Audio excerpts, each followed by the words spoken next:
Hello, Gooners! Here I am once again, giving you the very latest from the Loose Cannon. This is edition number 20, and, well, you know what that means. That's Johan Giroux's squad number. So, you may be wrong if you're expecting lots of information about Johan Giroux. It's going to be nothing at all about Johan Giroux. Instead, I'm going to talk to you about someone we don't talk about much in Arsenal circles, a former player of ours, Stuart Robson. Well, Stuart Robson's forged a very good career in the media, and good luck to him. He's done a great job for Arsenal player in particular. You must watch Talking Tactics if you get a chance. It's an excellent show. I wish it was on more often, and I'm not even being facetious. I really enjoy his tactical analysis.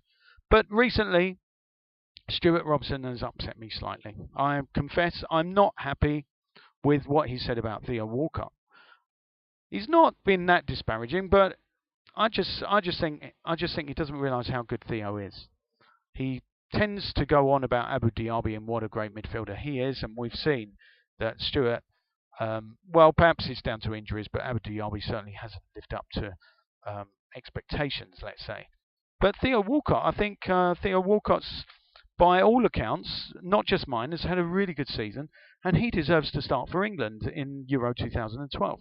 Instead, though, Stuart Robson has put Oxlade-Chamberlain into his starting 11, which made me realise that a lot of England fans will be grateful that Stuart Robson is not the coach of England.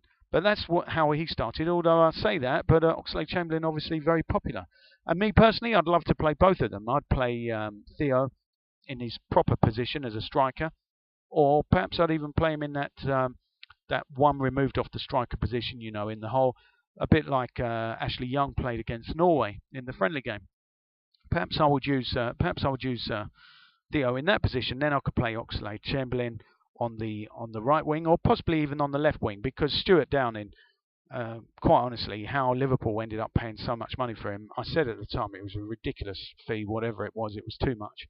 And how he has been selected over Andy Johnson, to me, it beggars belief. Yes, he is quite good defensively, quite a solid player, but a quality England international, I'm sorry, I have my doubts. But obviously, talking of the other Stuart Robson, some of his other ideas, I think, are questionable, to say the least. He wants England to play three at the back, and again, I think really most of us that have been involved in English football realise that the best way to play is four at the back.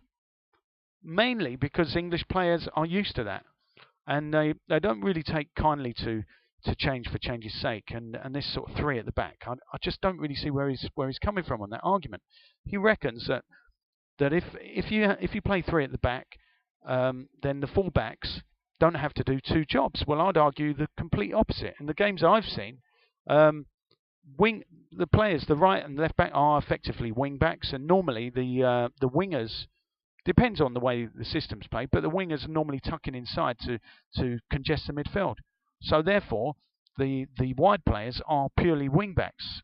I say purely because they are in fact doing two things at once. They're being right or left backs plus right wingers or left wingers as well. So they're up and down the pitch constantly, and everything else is going off in the middle.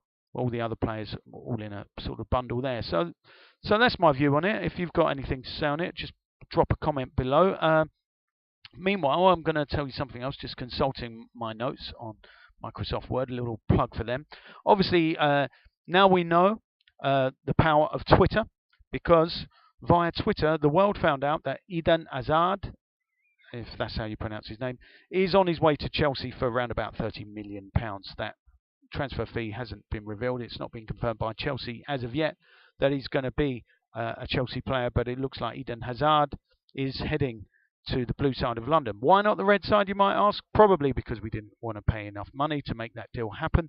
The mystery club never revealed itself, so we'll never know at this, well, not for a while anyway, whether or not that mystery club was indeed Arsenal. Joe Cole, a former teammate of Eden Hazard at Lille, probably had a lot to do with his decision. Obviously, Joe Cole enjoyed his time at Chelsea. I think he won a couple of trophies while he was there. He obviously was a former West Ham player, West Ham being a bit too small at this stage for them to be a potential destination for somebody of the ability of Eden Hazard. So Manchester United and Manchester City, they should be more disappointed than us because they actually had bids accepted. One or two people might question why or not, why we can't get our bids accepted. Well, the simple answer to that is they're too low. And well, meanwhile, of course, we've missed out on other players that have ended up at Chelsea, the likes of Didier Drogba, Petr Cech, and we've often kicked ourselves because those two players in particular have played out of their skins against us, and hopefully we won't see the same of Eden Hazard. Joe Cole was saying that Hazard is going to take a little while to settle into the Premier League, so hopefully he's going to be right, because we really don't want to see him hit the ground running. Otherwise, we could be in trouble. How are we going to get a third spot next season? If Manchester United are going to probably be investing a lot during the summer, as will City and Chelsea. So that leaves us trailing in their wake, in my opinion. I think we'll be lucky to finish fourth the way things are going. It's a bit too early to start being pessimistic, but yeah, that's how I'm feeling right now. Meanwhile, some shocking news. I thought when they were talking about Petr Cech on Sky, they put this graphic up showing Petr Cech's phenomenal record of keeping clean sheets and more importantly, how many minutes did he go in between each goal in the Premier League? Well, he's the record holder at the moment. Pepe Reina came second in this graphic they put up, and on that list, believe it or not, was Manuel Almunia. That really shocked me. Almunia, how did he get on that list? Well, 99 minutes between each goal conceded in the Premier League was how he got on it. Jens Lehmann and David Seaman were also there, but still, Manuel Almunia without a club. Statistically, he is one of the greatest goalkeepers of all time in the Premier League, and no one must forget that. Yes, I know. I know it's shocking, but, just get over it.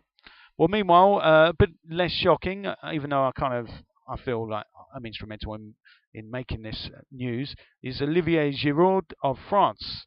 He is available for a certain price. We don't know what that certain price is. He's president at Montpellier. Louis Nicolin has confirmed as much, and so if that money comes in from whichever club, then Giroud can decide if he's going to join or not, and Montpellier can do nothing about it. That's been confirmed by the Montpellier president, and the same goes, well, not quite the same, but nearly the same for Mapu Yanga Mabawa, playing for the same club. He's available also if the price is right, but there's no buyout clause in his contract. But he has been told if the right offer comes in, he will be allowed to leave. So that's pretty much it on the transfer front, apart from one other story. Fernando Llorente, he's been heavily linked with a move to our club. Again, the news was breaking on Twitter that he's going to sign for Arsenal. Find it hard to believe, as he's got a £28 million release clause in his contract, and the 27-year-old only has 1 year left on his current deal. So can you see that one happening? Not me. Anyway, we shall wait and see. And of course, if you've got any comments, just drop me a line beneath this very video. And hopefully I'll be back again soon with some more transfer news and all sorts about Arsenal Football Club. Until the next time, take care.